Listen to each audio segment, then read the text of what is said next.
पौष महीने के रविवार सूर्य को अर्पित हो प्राण, व्रत से मिले आशीर्वाद, जीवन हो सुखमय और महान। ओम सूर्य देवाय नमः, ओम भास्कराय नमः। नमस्कार दोस्तों, आप सभी का स्वागत है हमारे चैनल में। आज आपके लिए हम लेकर आए हैं पौष रविवार के व्रत की पूरी विधि, जिसमें हम सूर्य भगवान की पूजा, उनकी महिमा और इस व्रत से जुड़ी हुई अहम बातें जानेंगे। अगर आप पौष रविवार के व्रत को करना चाहते हैं तो इस वीडियो को पूरा अंत तक देखें, क्योंकि हम आपको पूजा विधि के साथ साथ इस व्रत के नियम भी बताएंगे।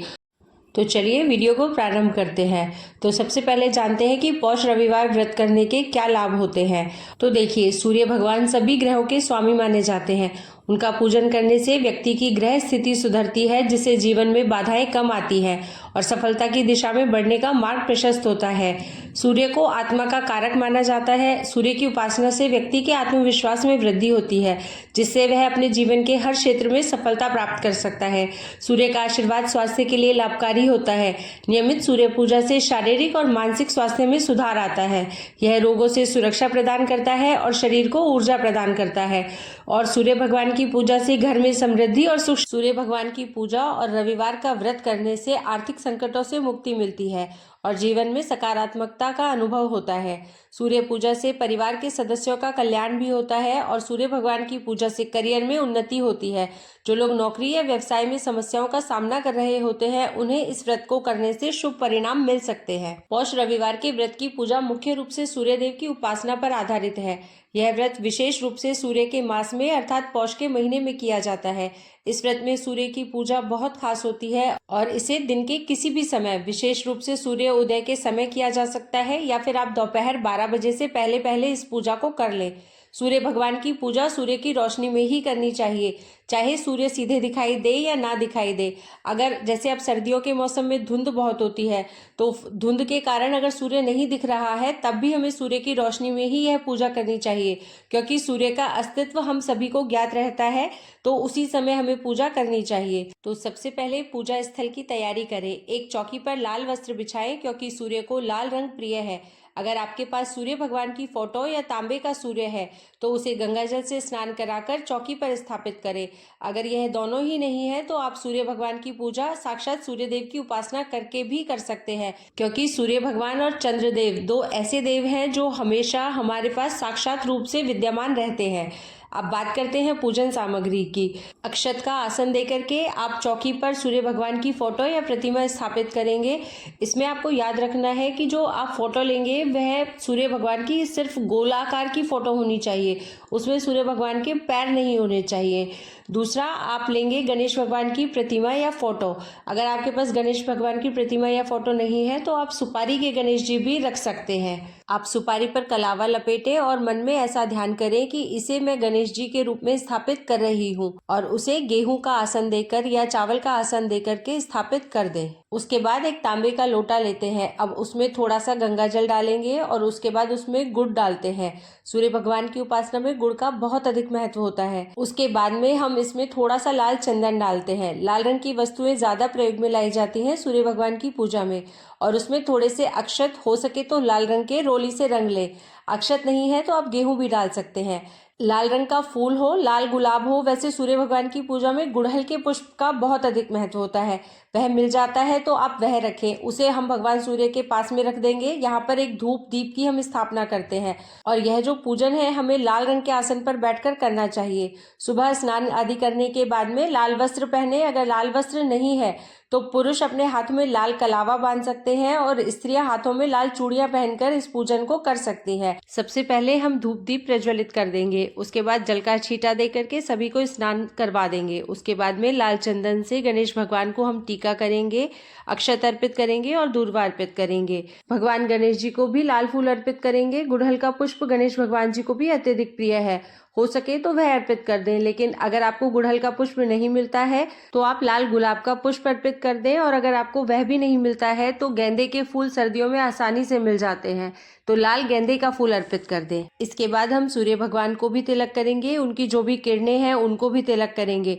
और जो हमने दीप प्रज्वलित किया है अग्निदेव को भी हम टीका करेंगे। सभी को अक्षत अर्पित करेंगे, वस्त्र रूपी कलावा अर्पित कर देंगे। देखिए, सूर्य भगवान सभी ग्रहों के स्वामी है।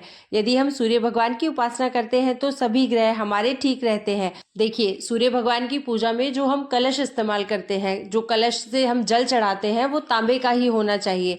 आप चाहे तो छोटा कलश भी ले सकते हैं, छोटा लोटा भी आता है तांबे का, आप वो भी इस्तेमाल कर सकते हैं, पर होना तांबे का ही चाहिए। अब जो कलश हमने लिया है उसमें जल भरेंगे, थोड़ा सा गंगा जल डालेंगे, लाल चंदन, लाल पुष्प, थोड़ा सा गुड़ हम डाल देंगे।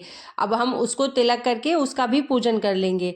देखिए, आप भोग प्रसाद की बात करते हैं तो आप लाल रंग की मिठाई हो तो वह अर्पित कर सकते हैं। यहाँ पर आप गुड़ का प्रसाद भी अर्पित कर सकते हैं। इसमें गेहूं के आटे का जो हलवा होता है ना, गुड़ डाल करके जो बनाते हैं, वह जरूर अर्पित किया जाता है। तो मुख्य रूप से वही प्रसाद होता है, वही व्रत में खाया भी जाता है।